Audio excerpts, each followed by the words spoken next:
Hello, Steve Mills here. It's great to be back on my results podcast, and I'm really looking forward to this session. I've once again got a guest on the session, and it's great to welcome Jeremy Stock here. He's the director at Run Print Run. Welcome to the conversation, Jeremy, and it's great to have you here. Hi, Steve. Really good to be here. Thank you. Thank you. So just to kick off, tell everybody a little bit about you and Run Print Run and what you do, just to give us an overview, please. Okay, my background personally, as so many people who have got their own business, has been in sales. But in 1982, we got involved in printing. And printing then was literally litho printing with inks and so on.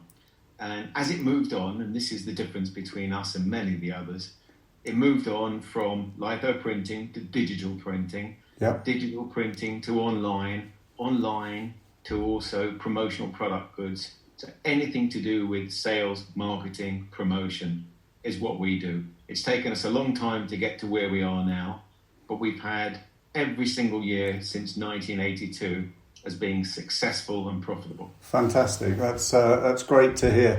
Now, I'm sure you know everybody listening's aware of how changes in marketing have been. I've been doing this like you for quite some time now, and the difference between marketing now and marketing 25 years ago when I started was absolutely huge. And from what you've just said, I'm sure it's the same in terms of the print industry. Very much so. And people would say, oh yeah, but there's no buts. It's exactly the same whether you're building houses, driving cars, going on holiday, everything changes. It doesn't make it more difficult. It just means we have to learn to adapt and change. Yeah. And from my point of view, I'm glad it does change, because had it stayed the same as it always had done, there'd be millions of people vying for the same business. Yeah, sure. I know you were saying, and I was talking to David this morning about, things that have changed in your business. And obviously this year, with the tough times that we've all been going through, things like exhibitions pretty much haven't happened. And so I know that you've had to adapt your business, and you've gone into the sort of face mask market, and be that a plain one or, branded. And, it's great to see how you've just gone, right, okay, well, this is not happening, so we're going to have to change and do something slightly different. And, it's so important for a business. There's a wonderful pub in Portsmouth where I live who've said, right, okay, the pub's closed, so we're going to open up selling fresh vegetables. They actually say outside the pub they've got these stands selling fresh veg. That's brilliant, isn't it?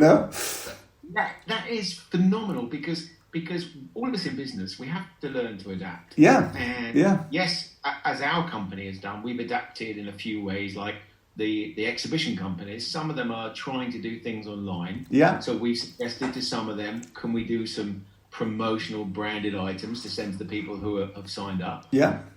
Also the PPE, I don't feel 100% comfortable selling PPE, because it's something that I wouldn't ever really wanted to sell.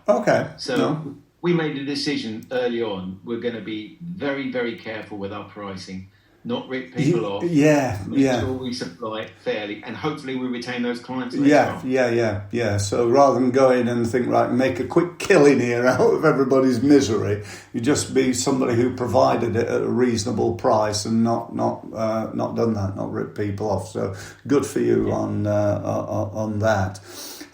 So I was telling you when we spoke the other day that a little while ago I got a letter in the post, and when I opened it up, inside was a card from Google, and they were offering me an incentive, shall we say, to do some paid advertising. But my point, and what really stuck in my mind, was that Google, one of the world's leading technology, online digital marketing companies, are sending out pieces of card in envelopes.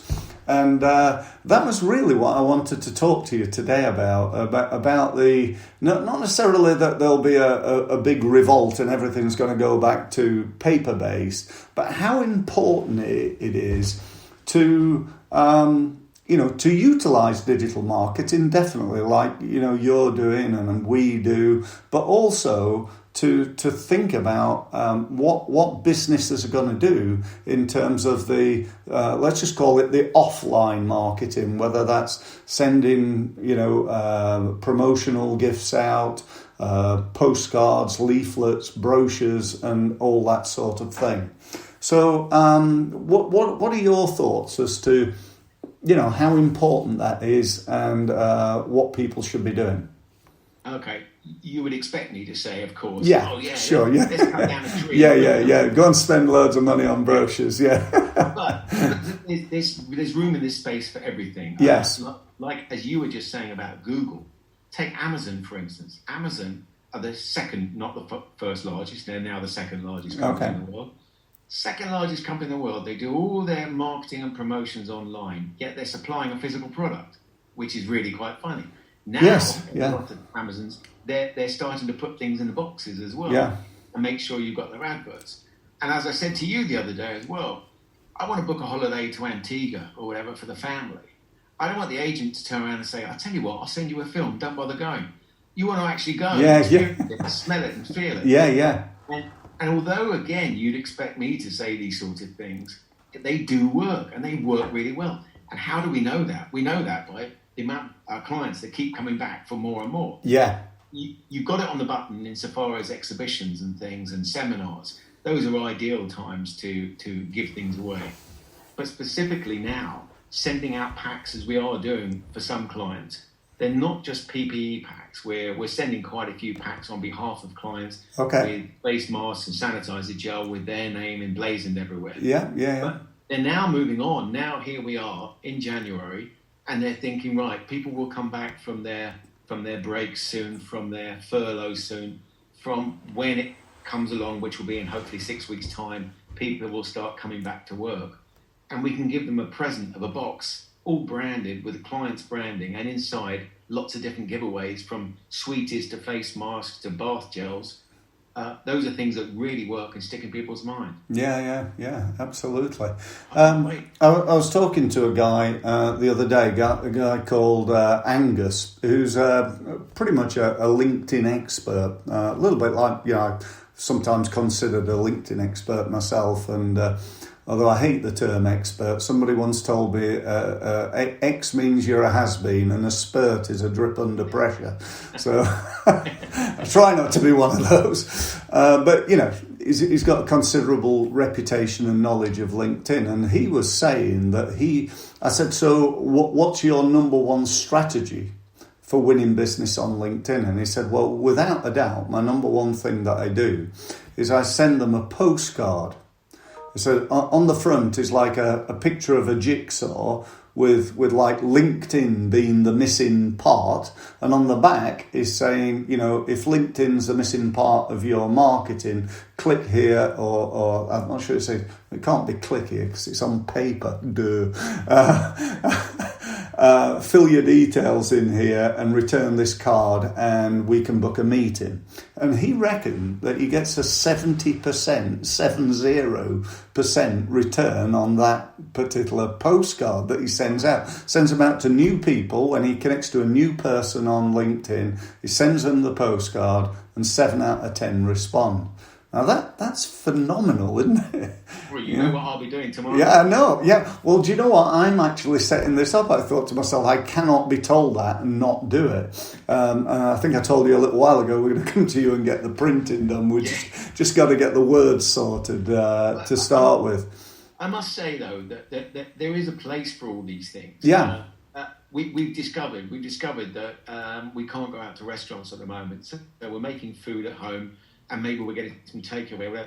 There's room for everything. When it gets back to normal again, everything has its place. Yeah. The wonderful thing about physical marketing, unlike digital marketing, is that digital marketing works really, really quickly, and you can get a message over to hundreds of thousands of people. Yeah. Physical marketing means you get something in front of somebody and it stays with them. Yes. Unless they want to throw it away, yeah. they can't click and get rid of it. So you give something to somebody that looks and feels and smells and works well. We're very careful how we advise people what to use. But when it does work, it really works well. And it works well when the two are combined. You know, he's using LinkedIn, very modern technology website, and yet he's sending people, you know, letters or he's using postcards, but sending people offline marketing in order to win business. So you know, I really love that. I think it's great that you know that works. One of the things that I've always endorsed and said in my career is that if you're going to be good at marketing, you've got to be good at producing marketing that is outstanding by standing out. It doesn't mean you need to be the best of anything, but it really just means you need to be bloody different. You know, do something that nobody else is doing. And again, you know, I'm sure you're the same. I get something like 100 to 200 emails a day. How many letters or leaflets or marketing information, how much of that do I get these days? When I started 25 years ago, I did the thing, you know, open the mail over the bin, you know, and I'll throw that in. No, don't want that, don't want that, don't want that. Now it's almost like, oh wow, somebody loves me. They've sent me something. I get all excited, you know. And I don't have that effect when somebody sends me an email. So again, there's definitely you know, a thought for everybody watching, that if you do something you know, in terms of leaflets, brochures, souvenirs, promotions, and so on, that makes you be different to somebody else. As Jeremy said, you know, not only is it good because it, you know, that creates maybe that wow effect, but people do often keep it, you know. And well, I must say, if you remember when emails first came out, you would get an email and it would be one of maybe 10 that day. Yeah. You read carefully and go, oh wow, look, I'm yeah. And of course, as time goes on, emails become, well, not superfluous, but we work out within a few seconds whether it's worth reading or not, and it goes to one side. Because we're now much more adept at working out what's worth it for us and what isn't. Same goes with physical marketing. You can't just send out a pen to somebody and say, there you go. You have to tell a story about it. You've got to make it a bit different. You've got to make somebody laugh or cry or think something special of you. As long as you plan, like you have to with email marketing now, if you plan with physical marketing, it can work really well for you. I'll just give one example of a client of mine that I know that did this and did it remarkably well. Perhaps you can, just to give you a little bit of notice, Jeremy, just think of a couple of examples of clients that you've worked with that have done something. Perhaps you've advised them to do something and it's worked really well for them. But my one was a client of mine called the Cost Reduction Company. Guy called Nigel, and what they do is they go into schools and they tell them how to reduce the costs of heating and all that sort of stuff, and they work out a percentage so it doesn't cost them anything, but if they save them 200 grand, then they get a percentage of that in terms of savings. So that's how they make a living. Nigel came to me and he said, I've had an idea to do a promotion. He said, I'm going to write a letter and I'm going to enclose, he chose a Kit Kat. So it's going to be a Kit Kat letter. And the idea is I send them a letter and at the end of it I say, make yourself a cup of tea, enjoy your Kit Kat, and, I'll be calling you up in a few days. And me being the expert in marketing, I said, do you know what, Nigel, I just don't think, I don't think it's going to work, I can't see it working. And his plan was to send 1,000 of these letters out in one go, buying 1,000 Kit Kats and the letters and the stamps and the envelopes and all the effort that takes. So I said to him, don't do that. Let's just test it. Let's do 10. 10 today, 10 tomorrow, 10 the day after. First day, he sent 10 out. He followed them up, whatever it was, 3 or 4 days later. Got 3 meetings. So my advice was wonderful. it's funny. No matter how much of an expert you are, the way you think something might work will often be way out. Do you know, you're absolutely right. Yeah. Every road, there's always roads coming off. Yeah. I'll tell you a quick story, which has got nothing to do with my business or marketing. But my cousin, who's now 50-something years old, he was in the city earning a lot of money as a trader. Right. He phoned me up one morning and he said, Jeremy, I've decided to give this up and become an actor. I said, you're joking. Wow. I said, you're mad, because an actor, a bit like a footballer, is no matter how much you love it, maybe 1 in 1,000 can actually do very well. Yeah. And he said, no, I'm definitely going to do it. I said, don't do it. Stick it out for another couple of years. Do your trading and then become an actor and muck around a bit. I'll think about it. A week later, he phoned me up and said, I've jacked in the job. I'm becoming an actor. I said, Nigel, you won't make it. You just won't make it. Here we are now, 10 years on or 15 years on. He's done extremely well. He's been on Broadway. He's been in the city. He's been in the major films. Yeah. And he's earning an awful lot of money. So, like you, I can't always be right either. No.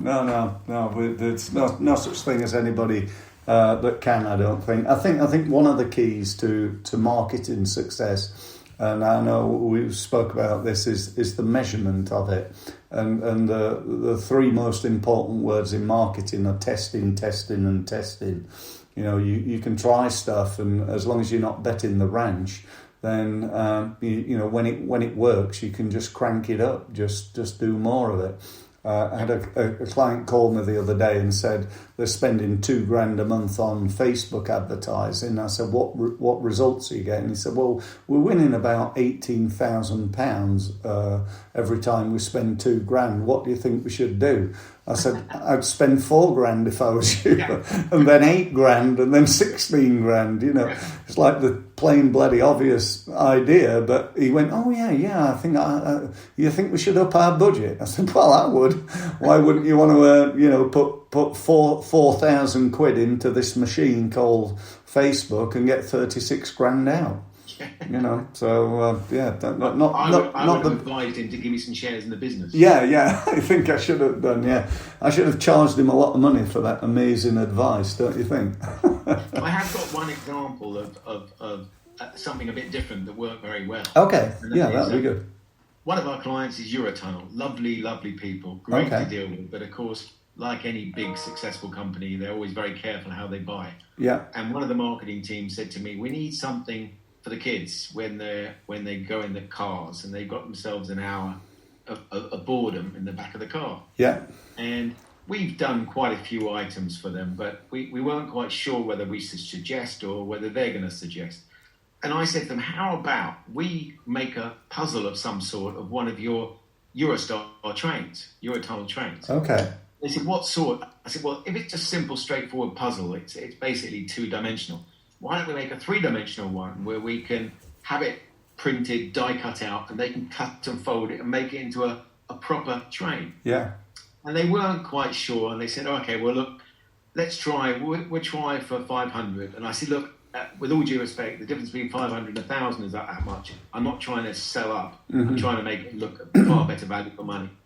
So they ordered 1,000. So we painstakingly designed the cutter, worked out how it's going to fit and pack, and we delivered it into them. And 2 weeks later, they ordered another 9,500 of them. Wow! Because we were lucky enough for it to work. Yeah. I nor you could have been 100% sure, but we just thought that's true. Yeah. And you can buy one off me if you want. I like the sound of it. I'm not sure I'll buy 1,000 of them, but out of all the stuff that you do, what's trending right now? What are people buying? What do you think? If people are watching this and thinking, I like the idea of doing something. I know it varies per industry and business and budgets and all that, but what are your thoughts around what seems to work? Okay, well, right now, we're still in COVID, of course. Yeah, so sure. As of right now, I think people are still thinking of things like washable masks, things that will still last. Yeah.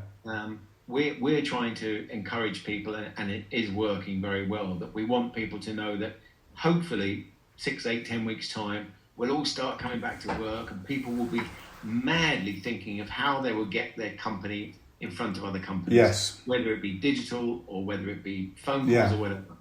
So we're saying to people that anything you have manufactured, we know you want it to be inexpensive, especially at the moment. It's got to be inexpensive because people haven't got endless pockets. But it's got to be useful. It's got to be retentive. And it's got to be something a bit different.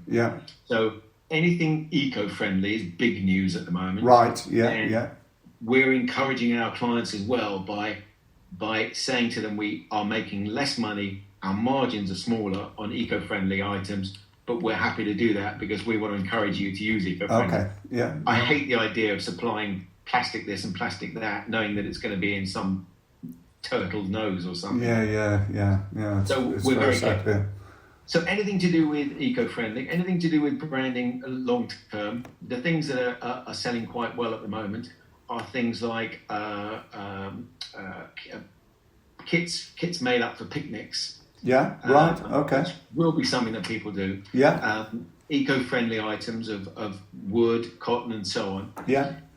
All sorts of bags, especially made out of cotton, canvas. Again, eco-friendly. Eco-friendly. And notebooks and things. I mean, we're even doing some notebooks now that have got bamboo covers. Anything that's eco-friendly and anything that can be well-branded and retained. Well-branded being... Of course, pens. Pens are something that we all use. Yes. But they run out of ink. We encourage people to have something like a cotton bag, an inexpensive cotton bag that we know people will sling in the car and then use it for their shopping. But each time they bring it out, it's got their logo on. And so a lot of other people see it as well. So it's good for brand recognition, isn't it, as well? Yeah. And I don't know about you. I think I do know about you. I think you definitely agree with this. I think that we are in tough times right now. We know it. I'm sure everybody's thinking, 2021 is going to be round the corner. A few weeks ago, and it's going to be a new year, and it's all going to be great, and we're going to all of a sudden take off, and then they lock us down. So that put a bit of a damper on the new year. But I do think some things are really good right now, and one of them is that pretty soon. Hopefully, it's not 1,000%, but hopefully, this lockdown's going to be over. I really don't think it's going to happen again. I think having the vaccination is going to prevent that from happening again. So I think we can see the light at the end of the tunnel, and what that's going to create when we're in something like 3 to 6 months. All these businesses are going to kick back into operation. They're going to operate on full steam ahead sort of thing. And they're all going to be thinking, or a lot of them are going to be thinking, oh no, we've not been doing any marketing. We've got no customers. I own a restaurant and I've started back and I've just, opened up the first night and the place is half empty because nobody's coming here yet. And so there's going to be this, I think, a real big wave of effort that goes out for, there's 3 million businesses in the UK, and they're going to be putting a lot of effort into marketing in April, May, June and going forward. And I think it's, really important that they, start thinking now about, preparing for that, whether that's getting promotional goods or doing some offline marketing, getting the online marketing in place. In fact, all those things I think is really important. Well, if I could say, firstly, regarding business, you and I are probably old enough to have gone through 3 recessions. And each of those 3 recessions, I'm glad to say from my point of view, we didn't suffer too badly because we cut our cloth accordingly and so on. But after the first recession, I realised that after a recession, things get busy very quickly. And the reason why that happens is it has a rollerball effect. Joe down the road has got a company similar to mine and he's just got some new posters or whatever. I better do the same. So that's number one. We will get busy. Come March and April, we're going to be inundated. We have to be very careful, though, to supply good quality value product because that will come back and hit us in the face. And one other thing I should say to you as well is that after the Second World War, as you remember, the two countries that survived and thrived more than any other is Japan and Germany. Yeah. They lost. Yeah. They came second. We won. And yet here they are doing so well. And the reason being is they rebuilt, got themselves back on their feet, were proud enough to work really, really hard. And they're just basically another company. Yeah. So any companies out there that have got enough money to pay their staff just and to just get by, as long as they have enough time to plan their marketing, and I mean online as well as physical exhibitions and so on, they'll be fine. It's the companies that do nothing, stick their finger up their nose and wait for the phone to ring. Absolutely.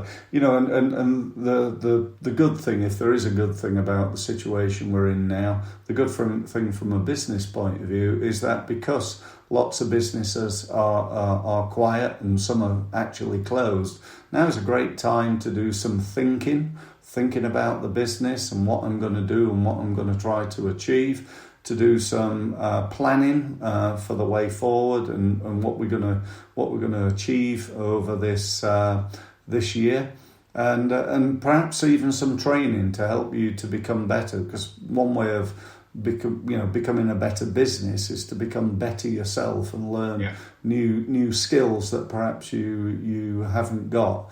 And I think we have to, in a way, seize the opportunity that is now, and get ourselves all geared up for this new sort of push forward. We're going to be inundated in a few weeks. I think so. Yeah.